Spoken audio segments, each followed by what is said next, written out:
প্রিয় দর্শক, স্বাগত জানাচ্ছি আগামীর বাংলাদেশ অনুষ্ঠানে। আশা করি আপনারা ভালো আছেন, সুস্থ আছেন।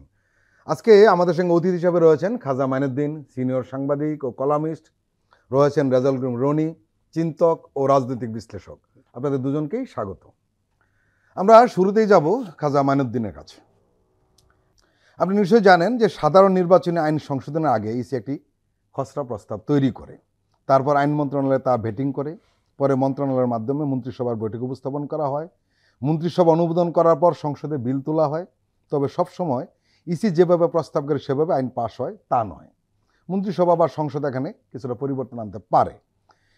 এখন সংসদ না থাকা ইসির প্রস্তাব যাবে অন্তর্বর্তী সরকারের উপদেষ্টা পরিষদে, পরে রাষ্ট্রপতির অধ্যাদেশের মাধ্যমে প্রয়োজনীয় সংশোধনী আনা হবে। কতটুকু সংশোধনী আসবে তা মূলত নির্ভর করবে অন্তর্বর্তী সরকারের উপর।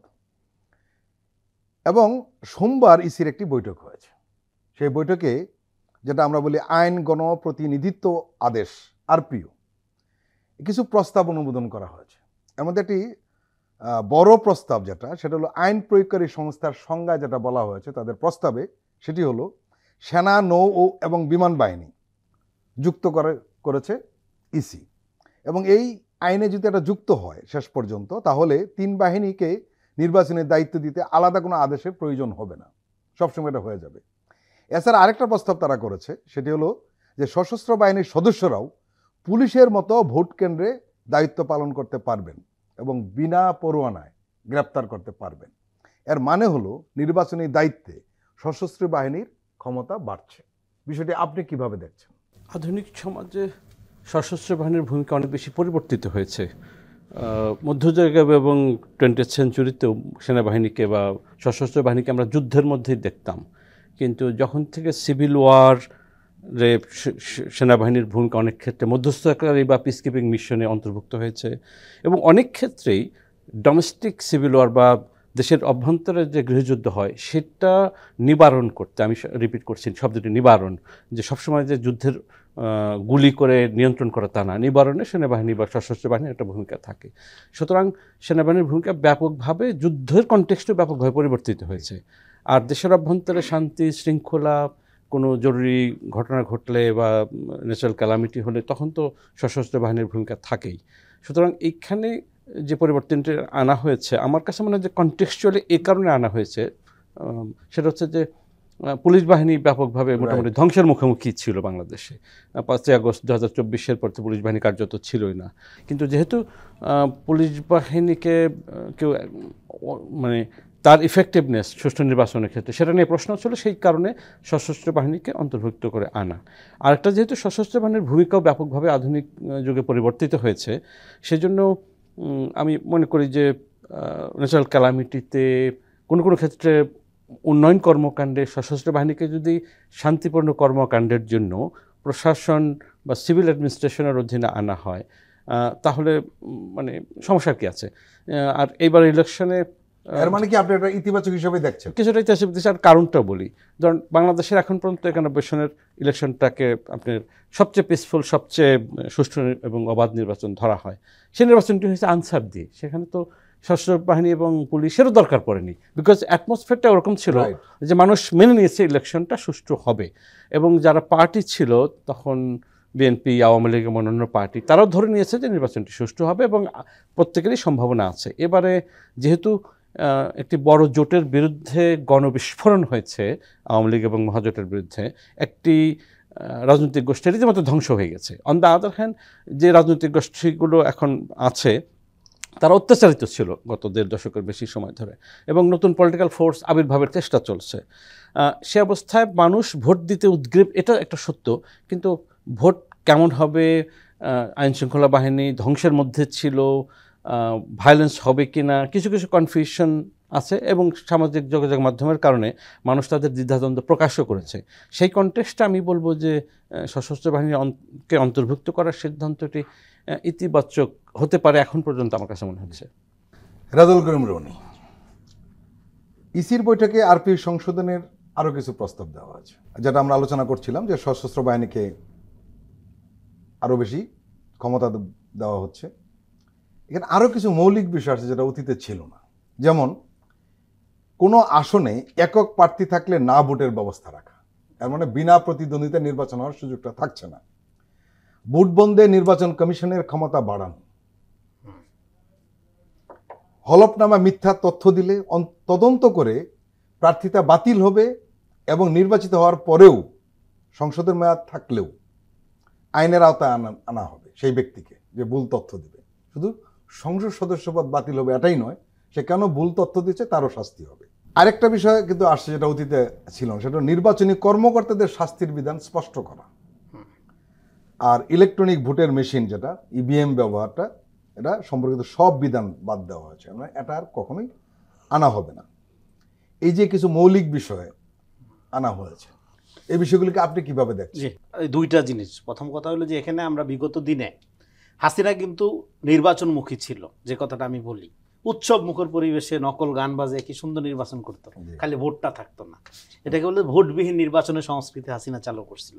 ফলে আমাদের এখানে নির্বাচন মূল লক্ষ্য না, মূল লক্ষ্য হলো ভোটাধিকার নিশ্চিত করা। নির্বাচন কিন্তু একটা আয়োজন যেটা প্রাতিষ্ঠানিক কাঠামোর মধ্য দিয়ে করা হয় এবং নির্বাচন ম্যানুভারিংয়ের মধ্য দিয়ে জনগণের ভোট হরণ করা হয়। ফলে নির্বাচন আপনি অনেক সময় গণতান্ত্রিক প্রক্রিয়া ব্যাহত করার জন্যও করতে পারেন।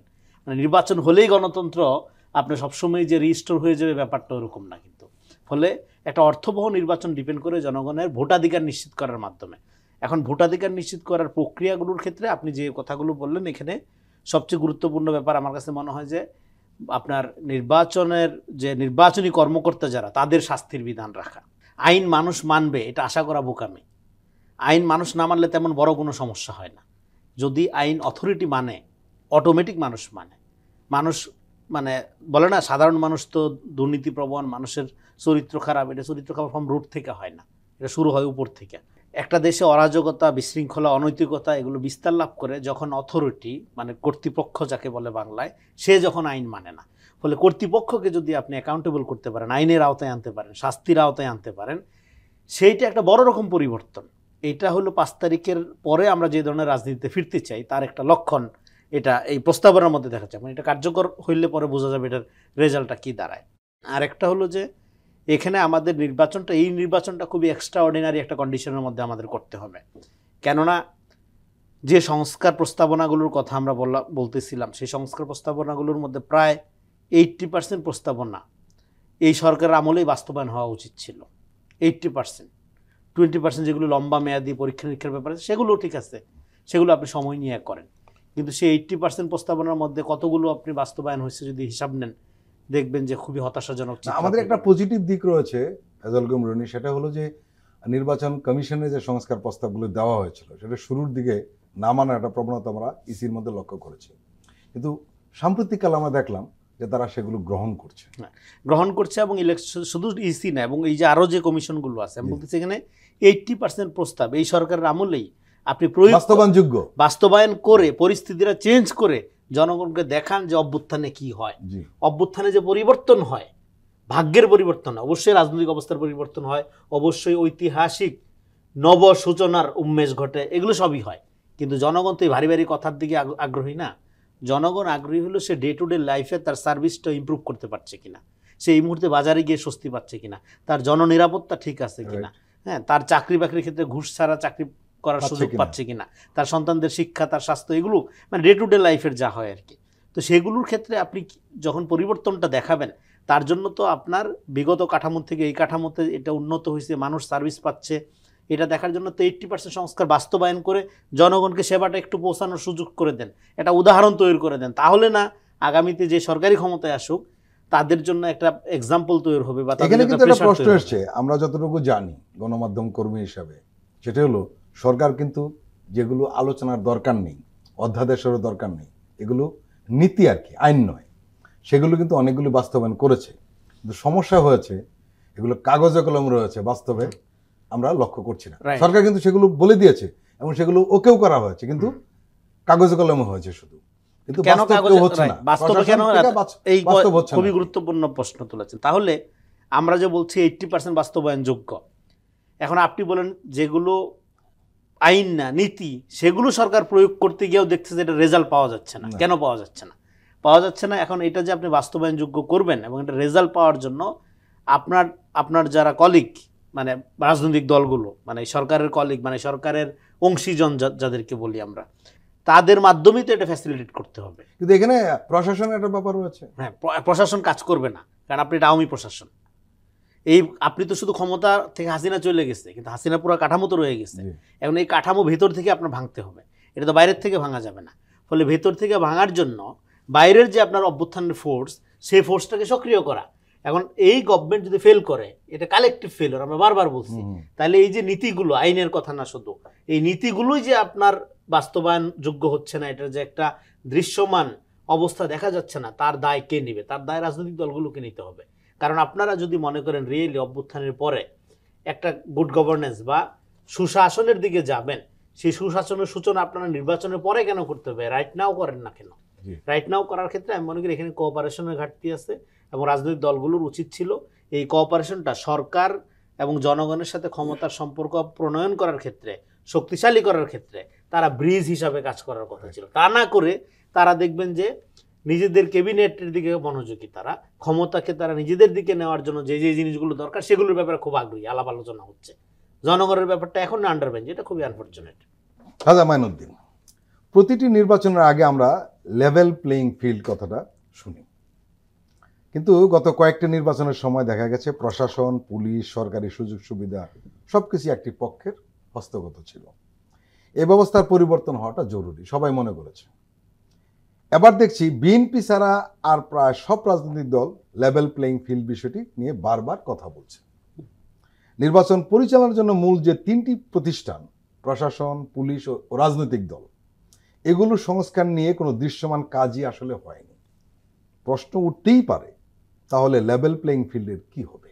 যখন রাজনৈতিক ঐকমত্য থাকে, এই যে আপনি বলছিলেন যে ইলেকশন কমিশন প্রথম দিকে করছিল না, এখন করছে, কারণ হচ্ছে ইলেকশন কমিশন পলিটিক্যাল সিগন্যালটা বুঝতে পারছে যে রাজনৈতিক দলগুলো এইসব জায়গায় অ্যাগ্রিমেন্টে এসেছে। যেখানে অ্যাগ্রিমেন্টে আসে সেখানে কিন্তু আমলাতান্ত্রিক সিস্টেম কাজ করে। একটা বিষয় বলেছেন যে এই প্রশাসনে আওয়ামী ভূত চেপেছে, সেটা একটা রিয়ালিটি। আরেকটা রিয়ালিটি হচ্ছে যখন আমরা দেখে যে ইলেকশন শীঘ্র হচ্ছে, সে পরবর্তী প্রভুর সন্ধান করে, মানে তার কাছে রিফর্মের চেয়ে বড় হচ্ছে পরবর্তী প্রভুর সন্ধান করা। এবং আপনি আমলাতন্ত্রের চাকরি করলে আপনি হয়তো এভাবেই ভাবতেন, কারণ সে চিন্তা করে আমার চাকরি থাকবে তো, আমার প্রমোশন হবে, এই টেনশন তার কাজ করে। সুতরাং এখানে রাজনৈতিক সিগন্যালটা খুব ইম্পর্টেন্ট। একই সাথে যারা দায়িত্বপ্রাপ্ত ব্যক্তি আছেন, অ্যাডভাইজারি কাউন্সিলের যারা সদস্য, তাদেরও কিছু দায় বা দায়িত্ব দুটোই আছে বলে আমি মনে করি। কারণটা হলো, আমি দুটো এক্সাম্পল দিই। একটা হচ্ছে যে এই যে প্রফেসর ইউনূস বলেছেন যে এগুলো যেগুলো রেকমেন্ডেশন ইমপ্লিমেন্ট করা যায় আপনারা করে ফেলেন। তার মানে এখানে কিন্তু প্রফেসর ইউনূস সাহেবের কোনো দায় নেই। ওইটা সংশ্লিষ্ট মন্ত্রণালয়, সংশ্লিষ্ট অ্যাডভাইজার এগুলো করতেই পারতেন বা প্রশাসন করতে পারত। ধরেন ফিনান্সিয়াল সেক্টরে, ব্যাংকিং সেক্টর বা অন্যান্য যে সমস্ত সংস্কার আনা দরকার ছিল। একটা সুনির্দিষ্ট কথা আমি বলি, আওয়ামী লীগের লোকেরা, আওয়ামী লীগের অলিগার্কি অনেক টাকা ঘুষ কমিশন করে অনেক টাকা কামাইছে, এবং সেই টাকার একটা বড় অংশ কিন্তু ক্যাশে, মানে কারেন্সিতে। সেই কারেন্সি হতে পারে 70, 80, 90 হাজার বা 1 লক্ষ কোটি টাকা ঢাকা শহর বা সারা বাংলাদেশের বিভিন্ন বাসায় লুকানো আছে, এবং আমার ধারণা এখনও লুকানো আছে। এই টাকা বাজারে আসছে না। এখন আগামী ইলেকশন আসলে এই টাকা যে অসৎ কাজে ব্যবহার হবে না, আপনাকে কে বললো? এই টাকার একটা বন্দোবস্ত করা উচিত ছিল, একটা অভিযান চালানো উচিত ছিল, বাড়ি বাড়ি জানা ছিল কোথায় অভিযান চালাবেন। আর একটা হচ্ছে কারেন্সি নোট বাতিল করে দিলে সমস্যার সমাধান হয়ে যায়, এই টাকা তখন কাগজ হয়ে যাবে। আমরা আসলে এই জিনিসটা ফোকাস করতে চাচ্ছি, সেটা হলো লেভেল প্লেইং ফিল্ড, যেটা বলছিলাম কতগুলো বিষয় রয়েছে। রাজনৈতিক দলের একটা ভূমিকা থাকে আর কি। এখন রাজনৈতিক দলের আচরণ কি সেরকম যে লেভেল প্লেইংটা থাকবে? রাজনৈতিক দলগুলোকে খুব অস্থির লাগছে, যারা মানে ক্ষমতা যেতে চান তারা যেরকম অস্থির, এবং ক্ষমতার ভয়ে কেউ কেউ অস্থির, এবং কারো কারো উদ্বেগ তো আছেই যে রিফর্ম এবং যে পরিবর্তন গত বছর এসছে, সেই পরিবর্তনের তো একটা যে পরিবর্তনটা মানুষের কাছে ভিজিবল হওয়া দরকার, মানুষ যাতে দৃশ্যমান পরিবর্তন লক্ষ্য করে তার দৈনন্দিন জীবনে, প্রশাসনে। সেটা হলে লেভেল প্লেইং ফিল্ড কিন্তু ইস্যু থাকে না। মানে আমরা এমন একটা পরিবেশ আশা করছিলাম যেখানে লেভেল প্লেইং ফিল্ড নিয়ে ইলেকশনের আগের 1-1.5 মাস চিৎকার করতে হবে না, এমন একটা পরিবেশ থাকে। তখন আমরা ডিবেট করব, উন্নয়ন নিয়ে ডিবেট করব, ভবিষ্যতে রাজনৈতিক দলগুলো কী করবে সেটা নিয়ে। সুতরাং আমার মনে হয় যদি রাজনৈতিক দলগুলো এক জায়গায় ঐকমত্যে আসে, রিফর্ম এবং বিচার সহ এই প্যাকেজ নিয়ে আপনাকে ভাবতে হবে। মানে লেভেল প্লেইং ফিল্ড আলাদা পিসমিল করে হবে না, এটা রিফর্ম, শেখ হাসিনা এবং তার দোসরদের বিচার এবং সার্বিক পরিস্থিতি উন্নতির অংশ হিসেবে সেটা হয়তো আসবে। প্রিয় দর্শক, আমরা এখন একটি বিরতি নিচ্ছি, আপনারা আমাদের সঙ্গেই থাকুন।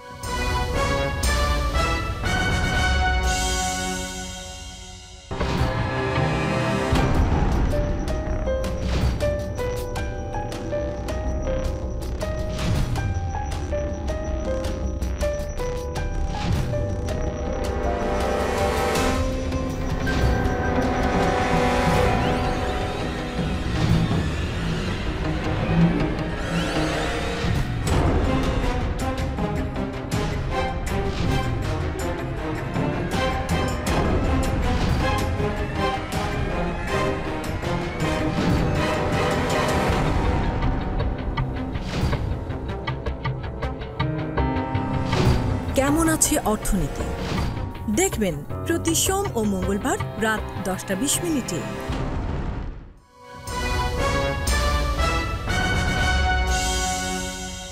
আবারও স্বাগত আগামীর বাংলাদেশ অনুষ্ঠানে। আজকে আমাদের সঙ্গে আলোচনা রয়েছেন রেজাউল করিম রনি, চিন্তক ও রাজনৈতিক বিশ্লেষক, রয়েছেন সিনিয়র সাংবাদিক ও কলামিস্ট খাজা মাইনুদ্দিন। রেজাউল করিম রনি, 3 দিন আগে প্রকাশিত একটি জরিপ নিয়ে রাজনৈতিক অঙ্গনে শুধু নয়, সাধারণ মানুষের মধ্যে ব্যাপক আলোচনা চলছে, নানান জায়গায় আলোচনা হচ্ছে বিষয়টা নিয়ে। আসন্ন জাতীয় নির্বাচনে কাকে ভোট দেবেন এই বিষয়ে এখনও সিদ্ধান্ত নিতে পারেননি প্রায় 48% মানুষ। BRAC institute of governance and development, যেটা BIGD নামে পরিচিত, নতুন একটি জরিপে এমনই তথ্য উঠে এসছে। গত বছরের অক্টোবরে এই ধরনের একই জরিপ চালিয়েছিল BIGD, এবং সেখানে কিন্তু 38% উত্তরদাতা তাদের সিদ্ধান্তহীনতার কথা বলেছিল।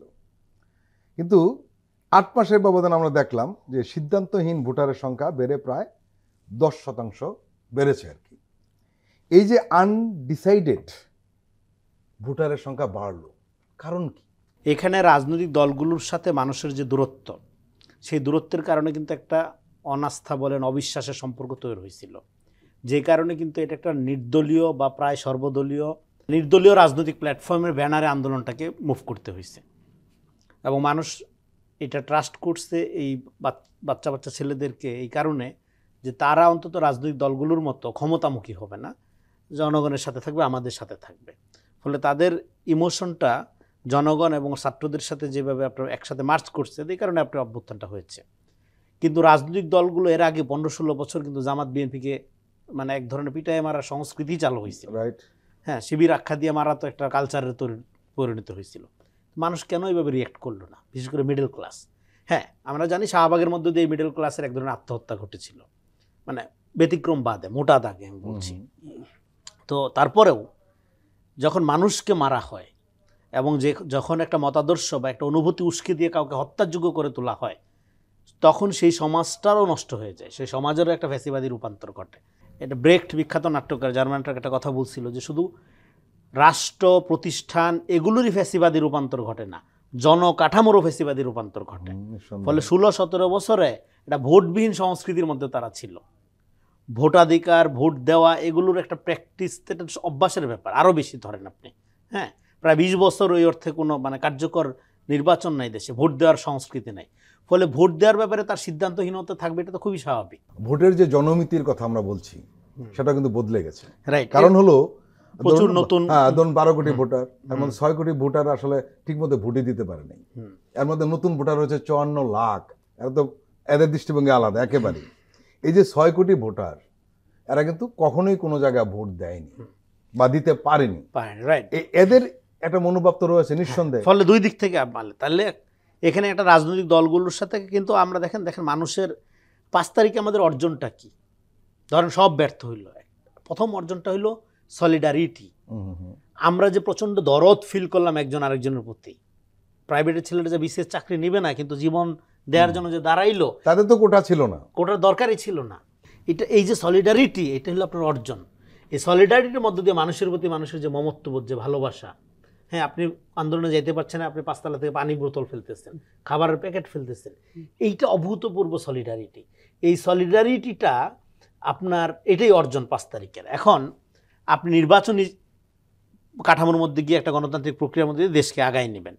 এখন আপনার এই যে সলিডারিটিটা অর্জন করলো 5 তারিখে, সেই সলিডারিটির পরে তো ধরেন জনগণের মধ্যে একটা গণতান্ত্রিক উত্তরণের জন্য একটা আরও উগ্র বাসনা থাকবে, আরও অ্যাগ্রেসিভ হবে তারা। সেক্ষেত্রে আপনি এখন বলতেছেন যে 48% লোক বলতেছে তারা ভোট কি দিবে কীভাবে সিদ্ধান্তই নিতে পারে না। তার মানে এখানে আমি যেটা গুরুত্ব দিয়ে বলার চেষ্টা করছি সেটা হলো, তাইলে 5 তারিখের পরে রাজনৈতিক দলগুলো জনগণের যে সলিডারিটিটা অর্জন হলো, সেই সলিডারিটির সাথে নিজেদের সংযোগটা প্রপারলি ঘটাইতে পারে নাই। যদি ঘটাইতে পারতো তাইলে তো এই সংখ্যাটা এইভাবে পাওয়ার কথা না। এটা 1 নম্বর পয়েন্ট। আর 2 নম্বর পয়েন্ট হলো, আপনি যেটা বললেন এই ধরনের জরিপ এগুলো আমরা এর আগেও দেখছি, এবং আপনি যে প্রতিষ্ঠানের কথা বললেন সেই প্রতিষ্ঠান খুব সহি, পবিত্র এবং তার প্রতি রাজনৈতিক ঈমান রাখতে হবে এমন কোনো বাধ্যবাধকতা নাই। এবং বিগত ফ্যাসিবাদী আমলের কাঠামো, কিন্তু এই জরিপগুলো কিন্তু প্রভাব বিস্তার করে। কিন্তু এই ধরনের প্রতিষ্ঠানের যে ভূমিকা, সেই ভূমিকাটা কিন্তু খুবই আপত্তিজনক ছিল এবং তারা যে ধরনের গবেষণা, যে ধরনের লজিস্টিক সাপোর্ট এই ক্ষমতা কাঠামোকে যোগাইছে, এবং তাদের প্রতিষ্ঠানগুলো ফিনান্সিয়ালি যেভাবে এই লুটপাটের কাঠামোর সাথে জড়িত ছিল, ফলে এখন তারা যখন দেখানোর চেষ্টা করে যে জনগণ আসলে আনডিসাইডেড, হ্যাঁ করে, তার মাধ্যমে কি হ্যাঁ আনডিসাইডেড থাকতে পারে, থাকার কারণটা রাজনৈতিক। আমি বলতেছি রাজনৈতিক দলগুলো 5 তারিখের পরে যে পজিটিভ সলিডারিটির রাজনীতি সেটা শুরু করতে পারে নাই, জনগণের মধ্যে হতাশা আছে, true, but at the same time 5 তারিখের পরে আমাদের সবচেয়ে বেশি দরকার তো রাজনীতি। আপনি মনে করেন অমুক দল খারাপ, তা আপনি আগায় আসেন না কেন? রাজনীতি না করার শাস্তি কি? আপনি আপনার অযোগ্য লোক দ্বারা শাসিত হবেন, আপনি আপনার নিকৃষ্ট লোক দ্বারা শাসিত হবেন। কিন্তু আমাদের এখানে এই প্রক্রিয়াও কি আপনি লক্ষ্য করেন না যে ছলে বলে কৌশলে পুরা সমাজকে বিরাজনীতিকরণ করার একটা প্রক্রিয়া? বিএনপি সাদাবাজ, জামাত যুদ্ধ অপরাধী, এনসিপি দুর্নীতিবাজ, ভালোকে, এই যে পুরা কাঠামোটা আপনার নষ্ট করে দেওয়া হচ্ছে, আপনার তো লাগবে হলো রাজনীতিটা। ফলে এই ধরনের জরিপ বা এই ধরনের ইয়াগুলো আপনাকে কি প্রভাব ফেলতেছে গোটা পলিটিক্যাল মানে এরেনাতে। এবং আজকে 48%, 37% যাই হোক, আজকে এটা আছে, আগামী দিনেও যেটা থাকবে তা না। এটা এবং এই জরিপটা করা হয়েছে যখন নির্বাচনের ব্যাপারে একটা দোদুল্যমানতা ছিল। ফলে এখন যেহেতু নির্বাচন কাছে আসছে এবং রাজনৈতিক দলগুলো যখন যার যার প্রস্তাবনা নিয়ে জনগণের সাথে যাবে, মাঠে যখন কাজ করবে, ডেফিনেটলি এই অবস্থা পরিবর্তন হবে। সো এটা নিয়ে খুব বেশি অরিট হওয়ার কিছু নেই। খাজা মাইনুদ্দিন, জরিপ নিয়ে বিতর্ক থাকে এবং রেজাউল করিম রনি যেটা উঠিয়েছেন সেটা সঠিক উঠিয়েছেন, কারণ হলো আমরা অতীতে অনেক জরিপ দেখেছি, কিন্তু এরপরও ঠিক এই সময়ে জরিপের একটা আলাদা গুরুত্ব রয়েছে আমরা মনে করি, যার কারণে আমরা এই জরিপ নিয়ে কথা বলছি। জরিপের আরেকটা ফলাফল এসছে যেটাও উদ্বেগজনক, সেটা হলো যে এই জরিপের ফলাফল অনুযায়ী 12% উত্তরদাতা বিএনপিকে, 10.4% জামাতে ইসলামী এবং 2.8% জাতীয় নাগরিক পার্টিকে ভোট দিতে চান বলে জানিয়েছে। 8 মাস আগের এরকম একটা জরিপে দেখা গেছে যে বিএনপিকে ভোট দিতে চেয়েছিলেন 16.3%, জামাতকে 11.3% এবং এনসিপিকে 2% উত্তরদাতা ভোট দেওয়ার কথা বলেছিলেন। আমরা লক্ষ্য করলাম যে বিএনপি এবং জামাত দুজনেরই কমেছে, এনসিপির সামান্য একটু বেড়েছে 0.4। এখানে আরেকটা জরিপ কিন্তু এসছে, সেটা হলো যে আওয়ামী লীগ নিষিদ্ধ হওয়া যে দলটা বা তাদের কার্যক্রম নিষিদ্ধ হওয়ার যে দলটি, সেই দলটির ব্যাপারে অক্টোবরে, গত বছর অক্টোবরে তাদের সমর্থক ছিল 8.9%, নতুন জরিপে এটা কমে 7.3% দাঁড়িয়েছে। এখানে প্রশ্ন আসতে পারে যে একটা বড় অংশই রাজনৈতিক দলগুলো থেকে বিমুখ, কারণ সব মিলে 50% কোনোরকমভাবে দাঁড়ায়, আর বাকি যেটা বলছিলাম 48.5%ই বাইরে, আনডিসাইডেড অবস্থায় রয়েছে। এই পরিস্থিতি আপনি কি বলবেন?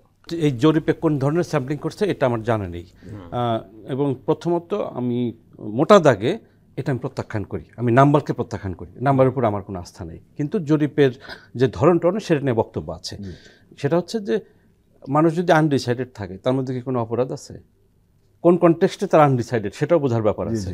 আজকে ইলেকশন যদি 15 দিনের মাথায় থাকে বা 1 মাসের মাথায় থাকে, মানুষ এই পরিমাণে আনডিসাইডেড থাকবে না। আর চেঞ্জ হবে, যেটা রনি বলছিলেন যে এটা চেঞ্জ হতে থাকবে।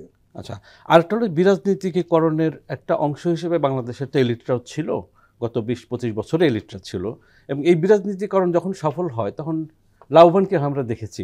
আওয়ামী লীগ একা লাভবান হয়েছে তা না, আওয়ামী লীগ কিন্তু একটা অলিগার্কি তৈরি করেছে যারা লাভবান হয়েছে। বিএনপি খারাপ, জামাত খারাপ, এনসিপি খারাপ, সব খারাপ বললে একটা ভালো গোষ্ঠী তো বের হয়, মানে আমরা ভালো, সে আমরা হচ্ছে এলিটরা, সে আমরা হচ্ছে অলিগার্কি। এই প্রসঙ্গে আমি আরেকটা প্রশ্ন করি, আপনি যে প্রসঙ্গটা উঠিয়েছেন সেটা হলো এই যে বিআইজিডির যে জরিপের নমুনা পদ্ধতি নিয়ে মিডিয়া আলোচনা হচ্ছে। প্রথম কথা হলো আপনার কাছে আমরা জানতে চাইব যে আপনার দৃষ্টিতে এই জরিপ কি বিশ্বাসযোগ্য বা প্রতিনিধিত্বমূলক, অথবা আরেকটি প্রশ্ন যে মাঠ পর্যায়ে আপনি যে জনমত লক্ষ্য করেছেন তা কি এই জরিপের ফলাফলের সঙ্গে মিলে যায়? যদি না মেলে প্রধান পার্থক্যটা কি বলে আপনি মনে করেন? মাঠ পর্যায়ে তো ধরেন কতগুলো জিনিস আছে খুব এক্সট্রিম, আর জরিপে মনে হচ্ছে এটা খুব নিয়ন্ত্রিত, যে একেবারে 12 এই দশমিক যখন বলেন একটা ছোট্ট, আপনি এই জরিপটা যদি গোপালগঞ্জে করেন একরকম রেজাল্ট হবে, জামালপুরে করেন আরেক রকম রেজাল্ট হবে, সাতক্ষীরা করলে আরেক রকম হবে। গত মাসে করলে একরকমের রেজাল্ট ছিল, এ মাসে আরেক রকমের রেজাল্ট, মানে এক ধরনের তো দোলাচল থাকেই। সুতরাং এইখানে এই জিনিসগুলো কীভাবে মেনটেন করা হয়েছে আমি জানি না। আরেকটা হচ্ছে যে মানুষের যে চিন্তা, জরিপ করতে গেলে কিন্তু মানুষ সাথে সাথে সেন্সর করে ফেলে, সে শুদ্ধ কথাটা বলে, সুচিন্তাটা বলে, নানা রকম কায়দা কানুন করে। সেটাকে কিভাবে টেম্পার করেছে সেটাও আমি জানি না। আমেরিকাতে কিন্তু ওই যে মার্জিন অফ এরর 5% রাখা হয়, মানে মার্জিন অফ এরর 5% মানে কি, যে রনিত যদি আমার থেকে 3% আগে থাকে আমি কিন্তু তারপরে পাস করতে পারি, বিকজ 5% মার্জিন অফ এররের মধ্যে আমি আছি পিছনে থাকলেও। তো সেই জিনিসগুলো ক্লিয়ার করা নেই। আরেকটা হলো যদি জনগণ যদি আনডিসাইডেড বা একটু বিমুখ থাকে, সেটা একটা হচ্ছে পারে রাজনৈতিক দলগুলোর ব্যর্থতা মানুষকে কানেক্ট করতে পারে। আরেকটা হচ্ছে গত বছরের যে অর্জন হয়েছে, মানুষ কিন্তু সামাজিক যোগাযোগ মাধ্যম এবং শিক্ষা দীক্ষার কারণে একটা জায়গায় হয়েছে, তার তো প্রত্যাশা বেড়েছে। সে মনে করে রাজনৈতিক দলগুলো পরবর্তীতে কি করবে সেই কথা বলে না কেন, সে এজেন্ডা ফ্লোট করছে না কেন। খাজা মাইনুদ্দিন, আপনি গণমাধ্যম কর্মী হিসেবে নিশ্চয়ই জানেন এই ধরনের জরিপ নিয়ে বিতর্ক থাকে, যেটা রনি বারবার বলছিলেন, এবং উনি কিছু দিক নির্দেশনা করছিলেন যে এই ধরনের বিতর্ক থাকে, ঠিক আছে। কিন্তু আপনি নিশ্চয়ই জানেন যেটা একটা মতামত তৈরিতে ভালো ভূমিকা রাখে। সেটা আনফর্চুনেটলি বাংলাদেশের কন্টেক্সটে আমি আনফর্চুনেটলি না, পৃথিবীর সব দেশেই রাখে, শুধু আমাদের দেশে নয়। না, আমাদের ক্ষেত্রে আনফর্চুনেটলি রাখে, মানে অন্যান্য দেশে, মানে পশ্চিমে বিশেষ করে, কিন্তু ওই 19-20 হয়। আরেকটা জিনিস হলো এখানে ফান্ডিং কারা করছে, এরা কারা, এদের সাথে ক্ষমতার সম্পর্ক কি, অতীতে এদের কার্যকলাপ কি, দুটো মিলাইয়া আপনি রেজাল্টটা কোন দিকে যাচ্ছে, এতে কারা লাভবান হচ্ছে এটা দেখবেন। এখানে জনগণ আনডিসাইডেড, ভোট কারে দিবে জানে না, এই ফলাফল কারে সুবিধা দেয় সেটাও দেখতে হবে।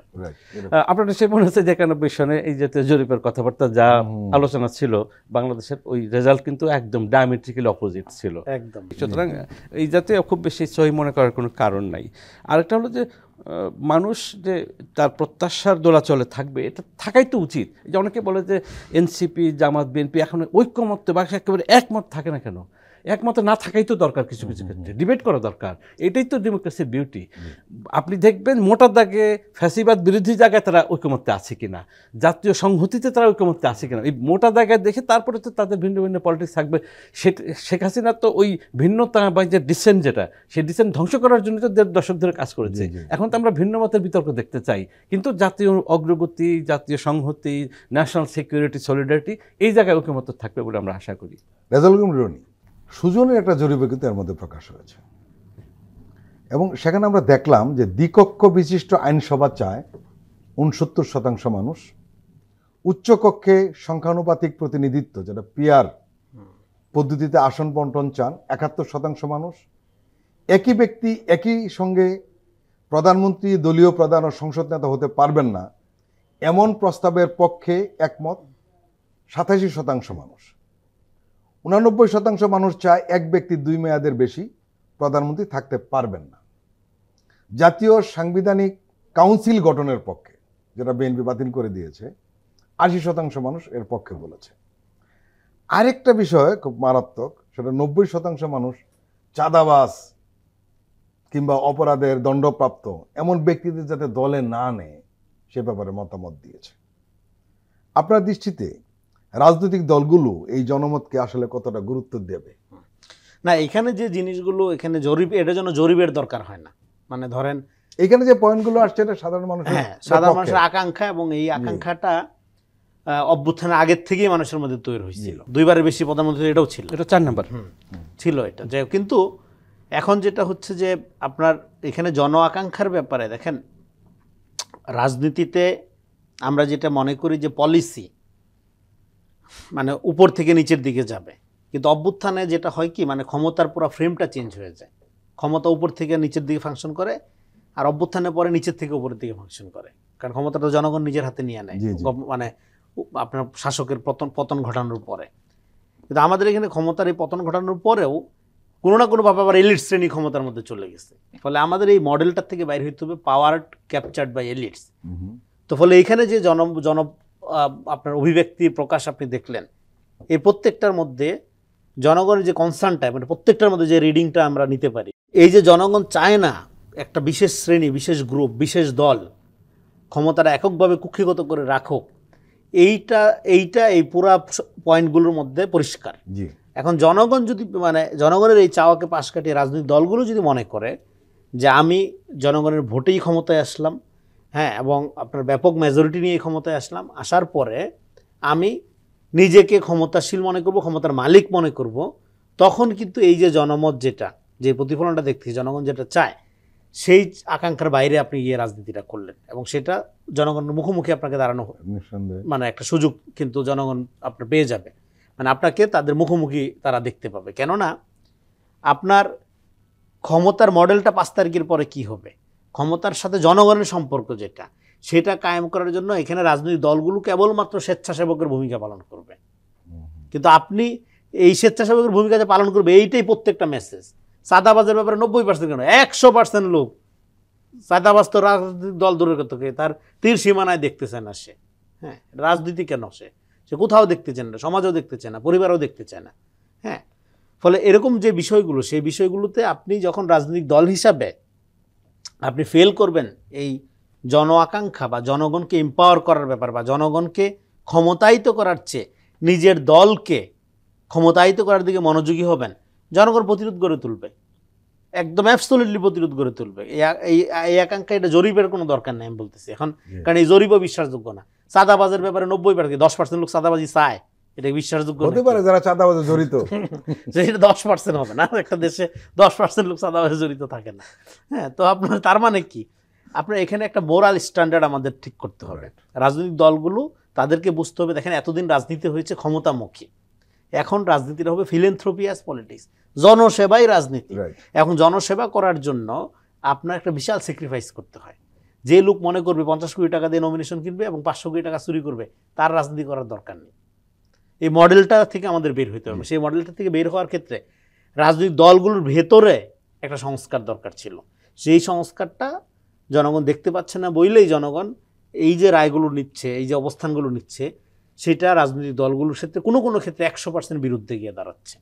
তো রাজনৈতিক দলগুলো যত দ্রুত এটা রিয়েলাইজ করতে পারবে জন আকাঙ্ক্ষাকে, হ্যাঁ, মানুষ যে নিজেরা এম্পাওয়ার হইতে চায়, রাজনৈতিক দলগুলোকে রাষ্ট্র এবং জনগণের মাঝখানে রাজনৈতিক দলকে একটা পর্দা হিসেবে দেখতে চায় না, সরাসরি ক্ষমতার সাথে সংযুক্ত হতে চায়। তো এইরকম একটা কাঠামো ফ্যাসিলিটেট করার দিকে যদি রাজনৈতিক দলগুলো আগায় আসে, যে দল যতটাই ফ্যাসিলিটি এই সুবিধা প্রোভাইড করবে জনগণকে, সে তত বড় এবং তত সাস্টেনেবল দল হবে আগামীতে। প্রিয় দর্শক, আমরা আবার একটি বিরতি নিচ্ছি, আপনারা আমাদের সঙ্গেই থাকুন।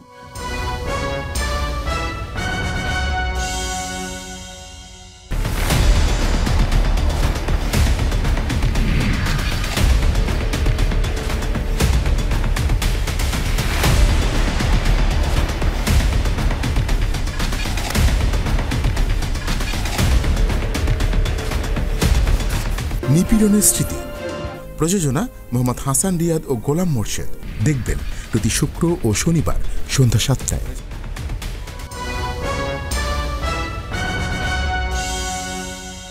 আবারও স্বাগত আগামীর বাংলাদেশ অনুষ্ঠানে। আজকে আমাদের সঙ্গে আলোচনায় রয়েছেন রেজাউল করিম রনি, চিন্তক ও রাজনৈতিক বিশ্লেষক, রয়েছেন খাজা মাইনুদ্দিন, সিনিয়র সাংবাদিক ও কলামিস্ট। খাজা মাইনুদ্দিন, এই যে সংস্কার, এই সংস্কারের চাহিদা কি দীর্ঘদিনের রাজনৈতিক অভিজ্ঞতা ও ব্যর্থতার ফল, নাকি সাম্প্রতিক ঘটনাবলী বেশি দায়ী? আপনি মাঠ পর্যায়ে ইস্যুগুলি নিয়ে সাধারণ মানুষের আগ্রহ ও বোঝাপড়ার মাত্রাটা কেমন দেখছেন? যদি এই প্রশ্নের জবাবে রনি অনেকটা আমাদের বলেছেন। না, জনগণ তো টেকনিক্যালি সংস্কার বোঝে না, কিন্তু তাই বলে মনে করার কারণ নাই যে মানে ম্যাস পিপলের কথা বলছি। এইখানে বোধহয় এই প্রশ্নটা আমরা বলি যে জনগণ আসলে বুঝে না, জনগণ তার মতো করে বুঝে, তার মতো করে বুঝে। আচ্ছা, তার এক্সপেকটেশন তো বুঝে, সে তো বিচার পেতে চায়, সে তো সার্ভিস পেতে চায়, এটা তো চায়, সে তো ভোট দিতে চায়, তার বাচ্চাটা স্মুথলি স্কুলে যাবে, কলেজে যাবে, সেটা তো চায়। তার মানে জনগণ বুঝে না, কথাটা একেবারেই ঠিক না। জনগণ তার মতো করে পরিষ্কার বোঝে, এবং এই রাজনৈতিক দলের একটা কাজের একটা অংশ হচ্ছে খুব সাদামাটাভাবে জনগণকে এটা বোঝাতে পারা। গত 1.5-2 দশকে এটার বিরুদ্ধের রাজনীতিটা হয়েছে। ফলে সংস্কারের আপনি যে দুটো প্রশ্ন একসাথে করেছেন, ওটা দুটোই সত্য একই সাথে।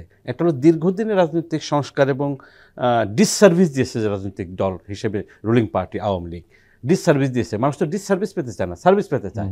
তো সেটার বিরুদ্ধে মানুষ বিদ্রোহ করেছে। একই সাথে সাম্প্রতিক ঘটনা এটাকে উস্কে দিয়েছে। মাত্র সাম্প্রতিক ঘটনা বলতে আমি শেখ হাসিনার অত্যাচার, অবিচার, খুন খারাপির কথা বলছি, সেগুলো উস্কে দিয়েছে। সব মিলে গত বছরের গণবিস্ফোরণ বা অভ্যুত্থান বা এক ধরনের বিপ্লব হয়েছে। বিপ্লব হয়েছে কেন বলি, যে রাষ্ট্রের স্ট্রাকচার তো মানুষ ভেঙে ফেলেছিল। বিপ্লব ছাড়া স্ট্রাকচার ভাঙা যায় না, সে ভেঙে ফেলেছিল। ক্ষমতা মানুষের দ্বারা চলে গিয়েছিল। কিন্তু আমাদের একটা বড় সমস্যা হচ্ছে বিপ্লব অনেক সময় বর্গাদা হয়ে যায় এই অঞ্চলে।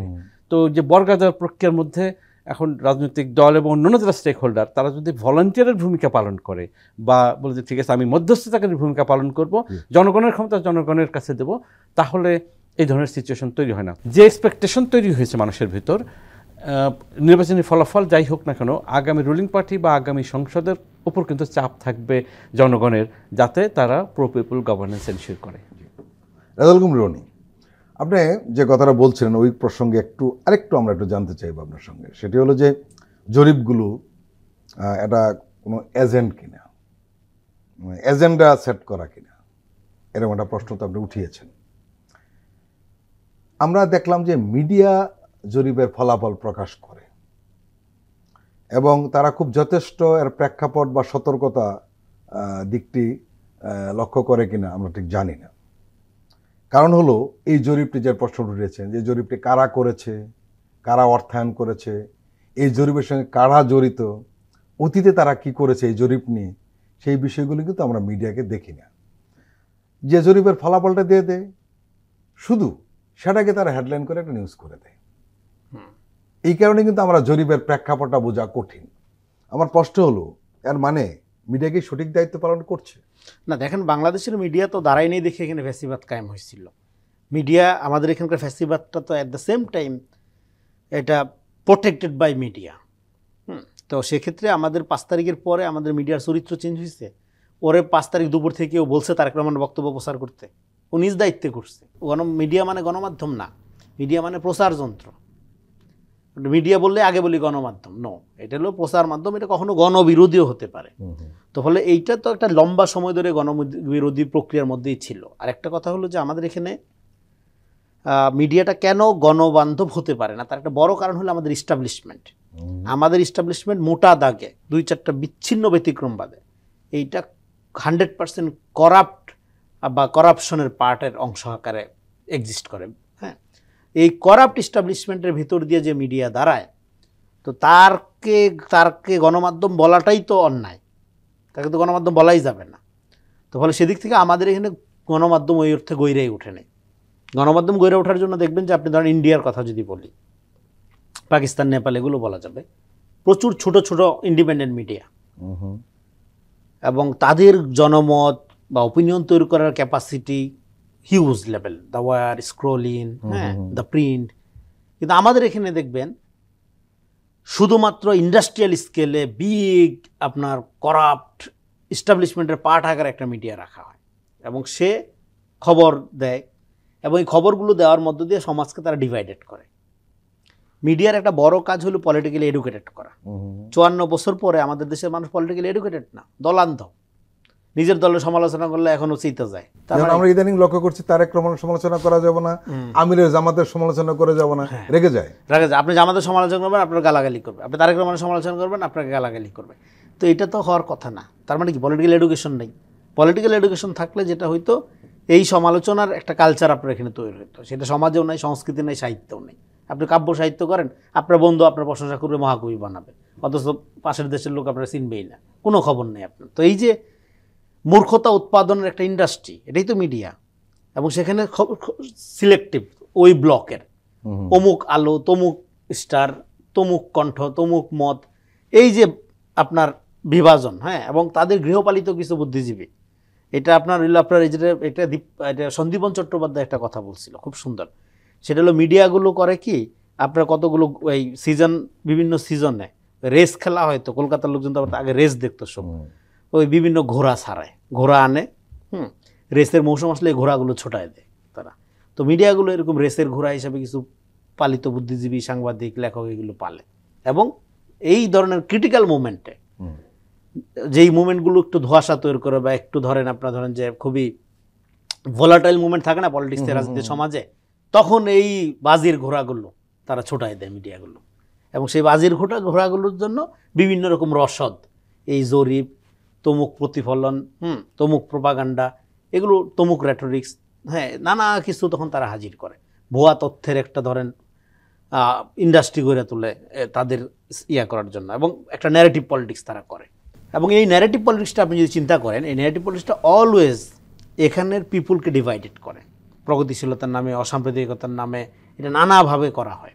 তো ফলে আমাদের এখানে ন্যাশনাল ইউনিটির জন্য যে ধরনের মোরাল স্ট্যান্ডার্ড দরকার সেটা বুদ্ধিজীবীদের নাই, মিডিয়াগুলোর নাই, এবং এই জন্য সোসাইটিটা ডিভাইডেড। ধরেন এখানে বাংলাদেশে 54 বছর ধরে তো সিভিল সোসাইটি কাজ করে, এটা পুরাটাই এনজিও সোসাইটি এবং পুরাটাই ফান্ড নির্ভর, এবং একটা লোক বিশিষ্ট এনজিও ব্যক্তিত্ব ফান্ড ছাড়া সে তার টয়লেটের পানিও ওঠে না, সে জাতীয় বুদ্ধিজীবী, জাতির বিবেকের মতো কথা বলে, এটা তো হইতে পারে না, অ্যাবসার্ড। সে জাতীয় স্বার্থে ততক্ষণ কথা বলে যতক্ষণ তার প্রভু দেশের সাথে তার এলাই হয়। ফলে আপনার এখানে বুদ্ধিজীবী হইলে তার তো ক্ষেত খামারের লোকজনের সাথে সম্পর্ক থাকতে হবে, এখানে বিশাল মুসলিম কমিউনিটির সাথে তার সম্পর্ক থাকতে হবে, তার কিচ্ছু নেই।